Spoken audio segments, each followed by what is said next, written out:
हरिओम। गीता मेरे लिए अनुभव का विषय है। भगवत गीता का ज्ञान अनुभव का विषय है। हम सब अनुभव के पथ पर बढ़ रहे हैं। आज हम अध्याय 1 का 28वां श्लोक अनुभव करेंगे, क्योंकि अध्ययन तो बहुत किया है। अनुभव करेंगे और अनुकरण करेंगे। एक भजन की तो पंक्ति याद आ रही है। छोड़कर संसार जब तू जाएगा, कोई न साथी तेरा साथ निभाएगा। छोड़कर संसार जब तू जाएगा, कोई न साथी तेरा साथ निभाएगा। गर प्रभु का भजन किया ना, सत्संग किया न 2 घड़ियां। गर प्रभु का भजन किया ना, सत्संग किया न 2 घड़ियां। यमदूत लगा कर तुझको ले जाएंगे हथकड़ियां। कौन छुड़ाएगा, कोई न साथी तेरा साथ निभाएगा। छोड़कर संसार जब तू जाएगा, कोई न साथी तेरा साथ निभाएगा। हर जो भी सृष्टि में चीज उत्पत्ति हुई है, वो पल पल क्षय होने की ओर अग्रसर है। और त्रुटि कहाँ पे होती है? जब हम ये चाहते हैं कि वो चीज बनी रहे, बस व्यक्ति बना रहे, वस्तु बना रहे, परिस्थितियां मेरे अनुकूल बनी रहें, यही तो चाह है, मेरे अनुकूल बनी रहे। तो बर्फ है तो पिघलेगी, सूर्य का उदय हुआ है तो रात्र आएगी, ये हम मान के बैठते हैं तो हम दुख नहीं होता। जहां जहां हमने मान लिया है कि ऐसा होगा ही, वहां दुख नहीं होता है। लेकिन जहां जहां अज्ञानवश हम ये नहीं मान पाए हैं, वही वही दुख है, वही वही धोखा है, वही वही असंतुष्टि है, और वही वही पीड़ा भी है। आज जो जैसा व्यवहार कर रहा है, आवश्यक नहीं वो कल वैसा व्यवहार करे। आज की नई बहू ब्याह के आई है, आवश्यक नहीं वो 6 महीने बाद भी वही व्यवहार करे कि सुबह शाम आके पैर छुए, समय से नाश्ता पानी खाना, दिन भर में 10 बार 20 बार मम्मी जी पापा जी और भैया जी बोले। बदल भी सकता है, लेकिन हमारा अज्ञान ये कहता है कि ऐसा ही बना रहे। शादी से पहले जो पुत्र हमारे कहे में चल रहा है, हो सकता है विवाह के पश्चात वो परिवर्तित हो जाए उसका स्वभाव। तो ज्ञानी ने सब मान लिया है, परिवर्तन प्रकृति का नियम है, ये ज्ञानी मान के चलता है। और प्रभु की इच्छा, हुक्मे अंदर हर को, बाहर हुक्म न कोई। नानक हुक्मे जे बुझे, तहाँ मैं कहे न कोई। जो परमात्मा के हुक्म में बुझ गया है, उसकी आज्ञा में चल दिया है, वो फिर अहंकार भी नहीं करता है, वो फिर अपनी इच्छा भी व्यक्त नहीं करता। यही है ज्ञान। गीता मेरे लिए, अभी तक हमने धृतराष्ट्र की मानसिकता समझी। धृतराष्ट्र के अंदर आरंभ से ही मैं, मेरे और तेरे का भेद है, मेरे पुत्र और पांडु के पुत्र। इस भेद ने ही इतना बड़ा महाभारत का युद्ध करा दिया। उसके विपरीत अर्जुन में मैं, मेरे का, तू तेरे का भेद नहीं है। धृतराष्ट्र बोलते हैं, संजय से पूछते हैं, मामकः पांडवाश्चैव किम अकुर्वत संजय। मेरे और पांडव के पुत्र ने क्या किया? भेद बुद्धि। अर्जुन क्या कहते हैं? दृष्टवे मम स्वजनम कृष्ण। हे कृष्ण, मुझे तो सब अपने दिख रहे हैं। दृष्टवे मम स्वजनम कृष्ण युयुस्सुम समुपस्थितम सीदंति मम गात्राणि, सीदंत मम गात्राणि।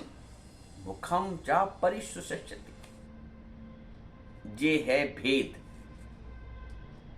धृतराष्ट्र की मानसिकता में, जिसमें मेरे और तेरे का भाव है। माम का पांडवा चैवा, मेरे और पांडव के पुत्रों ने क्या किया, किम अकुर्वसन। अर्जुन कहते हैं भगवान कृष्ण से, दृष्टवेमम स्वजनम कृष्ण।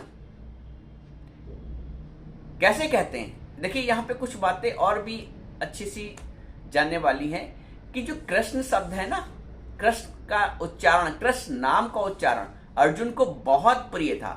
पूरी गीता में अर्जुन ने 9 बार कृष्ण करके संबोधित किया है। और भगवान कृष्ण को अर्जुन का पार्थ नाम बहुत प्रिय था। प्रथा पुत्र, माता कुंती को कहते प्रथा, तो प्रथा के पुत्र, इसलिए उन्हें पार्थ भगवान संबोधित करते थे। तो दोनों को एक दूसरे को, अर्जुन को कृष्ण नाम प्रिय था और भगवान को अर्जुन का पार्थ नाम बहुत प्रिय था। तो दोनों एक दूसरे को ऐसे बुलाते थे। तो कृष्ण से अर्जुन कहते हैं, भाई युद्ध का माहौल था, कोलाहल था, अर्जुन इधर और भगवान उधर बैठे, डोरी संभाले रथ की। तो अर्जुन कहता है कृष्ण कृष्ण, युद्ध के वातावरण में। भगवान कहते क्या हुआ? अर्जुन कहता है दृष्टवे। भगवान कहते कौन कौन दिखता है? दृष्टवे मम, मुझे दिख रहे हैं। कौन? स्वजनम, मुझे सब अपने दिख रहे हैं, मैं क्या करूं? दृष्टवे मम स्वजनम युद्धम सम उपस्थितिम, ये युद्ध के लिए जो खड़े हुए हैं सब मेरे सामने, ये तो सब मेरे अपने हैं। भगवान ने कहा तो क्या हुआ? बोला सीदंती मम गात्राणी, मेरा अंग शिथिल हो रहा है, मुखम चा परिशुष्यति, और मेरा मुख सूखा जा रहा है, मेरा अंग अंग कांप रहा है। अब ऐसी अवस्था है उस शूरवीर की, अर्जुन की, जो खाली एक धनुष के प्रत्यंचा चढ़ाता तो टंकार उत्पन्न होती थी, जो इंद्रलोक तक हो आया था, इतना शूरवीर, जो आंख बंद करके भी निशाना लगा सकता था, उस महारथी शूरवीर अर्जुन की ये दशा है। क्यों ये दशा क्यों है? क्योंकि मोह से भरा हुआ है। 2 कारण हैं। एक, जो भक्त लोग होते हैं वो सॉफ्ट हार्टेड होते हैं, कोमल हृदय होता है। जो दुनियावी लोग होते हैं ना, बहुत चकड़ होते हैं, उन पे किसी बात का असर ही नहीं पड़ता है। अरे रोता ही रोने दो, जा रही जाने दो, बड़े कट्टर हृदय होता है। लेकिन जो कोमल हृदय होता है, जो भक्त हृदय होता है, वो कोमल हृदय होता है। अर्जुन भी भक्त है, महान भक्त है। वो अलग बात है कि अभी उसकी भक्ति के ऊपर एक पर्दा चढ़ा था, अभी उसका भक्ति का भाव उभर के नहीं आया, लेकिन मूलतः वो भक्त है, भक्त शिरोमणि है। तो उसका हृदय कोमल है। जिसका हृदय कोमल है, वहां पे, जैसे कि ना, जो धरती उपजाऊ होती है वो नम होती है, वहां जल्दी फर्टाइल हो जाता है बीज, वहां उपजाऊ शक्ति ज्यादा होती है। जो हार्ड होती है, पत्थर वाला होता है, वहां बहुत मुश्किल होता है कि, तो जो हृदय है वो एक तरह की है, वो भूमि है भक्ति की। वहां पे हम भक्ति का भाव रोपित करेंगे तो आनंद का, प्रेम का वृक्ष निकलेगा, फल निकलेगी, शाखाएं निकलेगी। तो जिसका हृदय कोमल है वो ये समझ ले प्रभु की उसके ऊपर बहुत कृपा है, और जिसका नहीं कोमल है कृपा उसके ऊपर भी, उसको थोड़ा ज्यादा पुरुषार्थ करना पड़ेगा।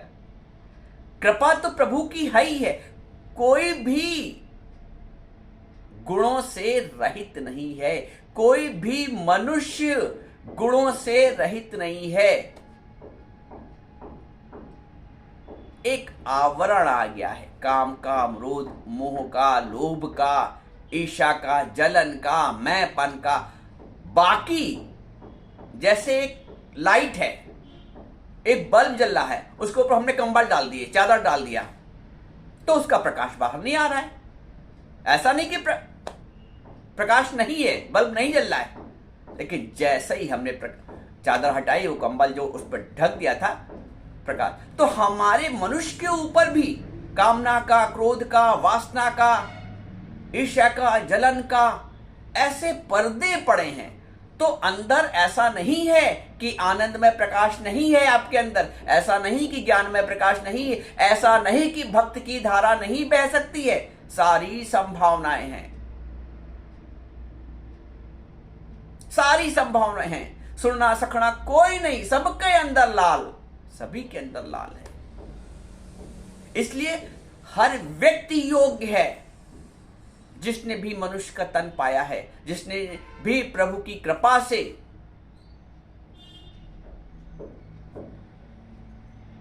सालिम शरीर, शालिम बुद्धि, मस्तिष्क, विवेक, और सबसे बड़ी कृपा तो गुरु की। 3 कृपा होती हैं। एक तो मनुष्य का जन्म मिलना, दूसरा प्रभु की कृपा होना कि अच्छे वातावरण में जन्म दिया, अच्छी समझ दी, और तीसरा गुरु की कृपा। तो पहली मनुष्य का जन्म पाना, दूसरा अच्छे संस्कार प्राप्त करना, अच्छे घर में जन्म लेना, अच्छे कुल में जन्म लेना, और तीसरा गुरु की कृपा। तो सारी कृपा तो हो गई है। अच्छे कुल में जन्म मिला है, मनुष्य का जन्म मिला है, गुरु की भी कृपा हो रही है। जो लोग सामने बैठ के सुनते हैं उन पे है, जो लोग मोबाइल पे सुनते हैं उन पे, गुरु सब पे कृपा करता है। सूर्य की रोशनी सबके लिए है। कल्याण हमें अपना चाहिए। हम चाहे मेरे कपड़े सूख जाएं और अंदर नीचे बंद करके रखें कपड़े गीले, कैसे सूखेंगे? इतना मुझे सूर्य की कृपा तो है। हमको ऊपर ले जाके छत पे उसको फैलाना पड़ेगा, जहां पे प्रकाश आ रहा है, जहां पे धूप की तेजी है। सूर्य थोड़ी मना करेगा, तो प्रभु और गुरु थोड़ी मना करेंगे। बढ़ना तुम्हें है, इसीलिए पुरुषार्थ का महत्व है। तो अर्जुन भगवान कृष्ण से कहते हैं, दृष्टवे मम स्वजनम कृष्ण युष्म समुपस्थितम सीदंत मम गात्राणि मुखम चा परिशुष्यति। ये है जब अपने ऊपर हालात आता है तो मनुष्य परेशान हो जाता है। अर्जुन के ऊपर जब हालात, आरंभ में मैंने बताया ना आपको, आरंभ में अर्जुन बहुत उत्सुक था। उसने अपना गांडीव उठा भी लिया था, युद्ध करने के लिए तैयार था जब बिगुल बजे दोनों तरफ से। लेकिन जब उसने भगवान कृष्ण कहा कि मेरा रथ ऐसी अवस्था, ऐसी स्थिति में ले चलिए जहां से मैं दोनों सेनाओं को देख सकूं, तो जब उसने देखा, अरे ये तो मेरे पितामह है, ये तो मेरे चाचा हैं, ये तो मेरे भाई हैं, ये मेरे गुरु हैं, ये सब मेरे संबंधी हैं। दुर्योधन ये चाह रहा था कि मैं सब युद्ध में सबको परास्त करके, भले ही मृत्यु के घाट उतारना पड़े सबको, लेकिन मैं जीतूंगा। वहां अधर्म था। अर्जुन ये चाह रहे हैं कि हत्या न हो, मेरे द्वारा कोई मारा न जाए, क्योंकि हृदय की कोमलता। आपका जब हृदय कोमल होगा तो आप भी कोई कठोर निर्णय, किसी का बिगाड़ नहीं कर पाएंगे, किसी का बुरा नहीं कर पाएंगे, किसी का बिगड़ता हुआ नहीं देख पाएंगे। ऐसी दया होगी, ऐसी करुणा होगी। यहां तक ये लग रहा है कि अर्जुन कितना परोपकारी, कितना अच्छा है, वो अपने दुश्मनों को भी नहीं मारना चाहता है। अब ऐसे में एक आदमी ये सोच सकता है, जब अर्जुन इतना दयालु था तो फिर युद्ध की आवश्यकता क्यों पड़ी? भगवान ने युद्ध के लिए क्यों प्रेरित किया? भगवान ने युद्ध के लिए नहीं प्रेरित किया। भगवान ने तो शांति के कितने प्रयास किए, स्वयं भी गए, दुर्योधन की 4 बातें भी सुनी, अपमान भी सहा, सारे प्रयास किए। तो ये जो कुछ लोगों की मान्यता होती है अज्ञानवश कि फिर क्यों युद्ध कराया, जब अर्जुन सब कुछ छोड़ने तैयार था, वो कहता था मुझे कुछ नहीं चाहिए। इसको हम ऐसे समझ सकते हैं, एक सर्जन है, डॉक्टर सर्जन है, वो यदि ओटी में, ऑपरेशन थिएटर में सर्जरी करने से इनकार कर दे और मरीज पड़ा रहे, क्या ये उचित होगा? एक वकील है जो कोर्ट में जाकर केस लड़ने से इनकार कर दे, क्या ये उचित होगा? क्या ये धर्म होगा? एक थानेदार है, एक कोतवाल है, वो अपराधी को कहे मैं तुमको माफ कर दूंगा, अपराधी को सजा ना दे, कुख्यात अपराधी जो बना ही अपराध की सजा पाने के लिए, और कोतवाल उसको भगा देता है, उसको छोड़ देता है, जाओ, क्या ये उचित होगा? आप भी नहीं कहेंगे नहीं, बड़ी मुश्किल से पकड़ा गया, वो पकड़ा गया तो छोड़ा क्यों जाए, उसको सजा दी जाए तो उसको छोड़ क्यों? वही अर्जुन को समझाया जा रहा है यहाँ पे, अर्जुन को धर्म का पाठ पढ़ाया जा रहा है। अर्जुन क्योंकि क्षत्रिय है, क्षत्रिय का धर्म है अधर्म के विरुद्ध लड़ना, क्षत्रिय का धर्म है पाप का खात्मा करना। भगवान राम ने भी रावण को अंततः उसकी सजा दी, भगवान कृष्ण ने भी कंस को अंततः उसके कुकृत्यों की सजा दी, यहां भी वही है। तो यहां पे युद्ध के लिए उकसाया नहीं गया है, यहां पे कर्तव्य की, धर्म की, कर्तव्य कर्म को करने की, धार्मिक कार्य करने की प्रेरणा दी गई, क्योंकि अर्जुन उस क्षेत्र विशेष का विशेषज्ञ है, वो एक योद्धा है, तो उसको युद्ध करने के लिए प्रेरणा दी जा रही है, धर्म के युद्ध। ये तीन स्थितियां हमने समझी यहां पे, धृतराष्ट्र की मानसिकता, अपने और पराये की, दुर्योधन की मानसिकता जो ना धर्म देखता है ना अधर्म देखता है, बस उसको चाहिए, और तीसरा अर्जुन है जो इतना कुछ होने के पश्चात भी सबको क्षमा कर रहा है। यह भी बहुत ऊंची स्थिति है, लेकिन जो भगवान ने जब ज्ञान दिया है तो वो बिल्कुल ऊंची स्थिति आ गई, जिसको हम आगे समझेंगे।